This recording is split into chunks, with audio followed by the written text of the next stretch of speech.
Hello and welcome to my review of Rob Zombie's Halloween. Inside every one of us, there exists a dark side. Most people rise above it, but some are consumed by it.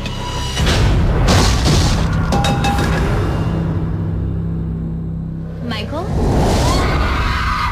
When I first heard about this film, I was very excited for it and immediately rushed out to rent the 1978 original. I actually had to watch it twice before I could really appreciate it. I was not able to see this film in the theaters, but I really got into Halloween in the following month. I even had a Halloween marathon on Halloween night last year, where I watched every Halloween excluding the horrible season of The Witch and the remake, in order. When it came out on DVD, I rushed to pick it up without renting it first, and I loved it and had lots of fun watching it, even if it wasn't the dead of night and it was by myself. Firstly, I wanted to talk about the cast of characters. The main characters are almost the same as the original, but there are many supporting characters that are present in the remake and not in the original. Laurie's adoptive parents are an example of this. Her dad is in the original for about 15 seconds total, but in the remake, both are present and are important. When Laurie drops the envelope in Michael's house, he is provided with the location of her home. He goes there and kills them both. Now, what they did wasn't really important to the film, but their presence was what's important. Had they been absent, Michael would have had to find another way to find out if in fact that Laurie was the one who he was looking for. Next, we will look at the plot.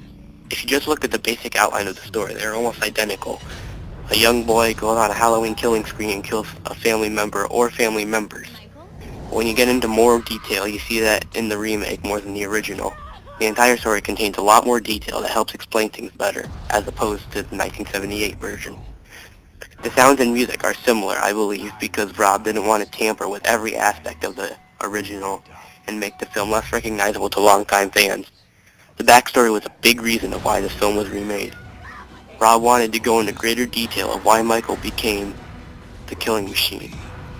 Now, I think that it does demystify his character rather than make him scary, but for others, it's going to make him a lot scarier, because in the remake, Michael Myers could be almost anyone. But I really disagree with what some people say about where the film goes after Michael escapes the asylum. After he escapes, it still has a lot of original content. As they say, some scenes are very similar and are almost shot for shot, but this is only done to a small handful of scenes, the most iconic and memorable from the original, like Bob getting stabbed through the chest while hanging on a wall. I believe that Rob Zombie did this so that he would not anger the longtime fans and satisfy them by keeping the most memorable scenes there. Now on to Michael himself. I think it was a great move on Rob's part to make him a lot bigger.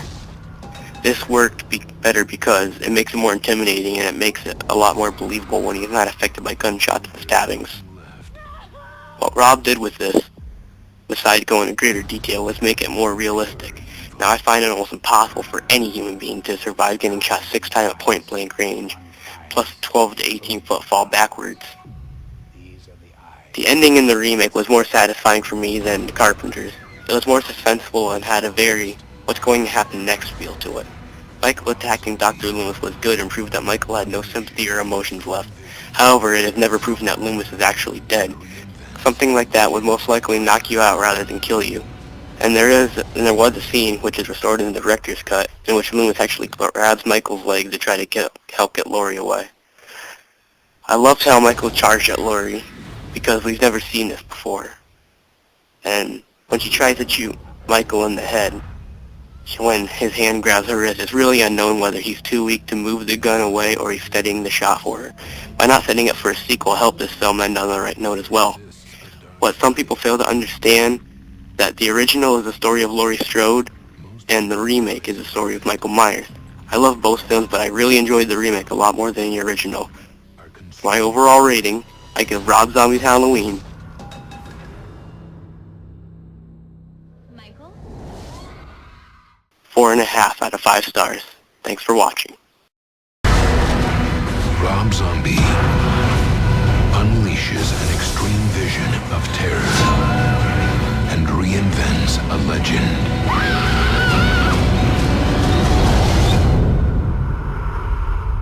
Halloween.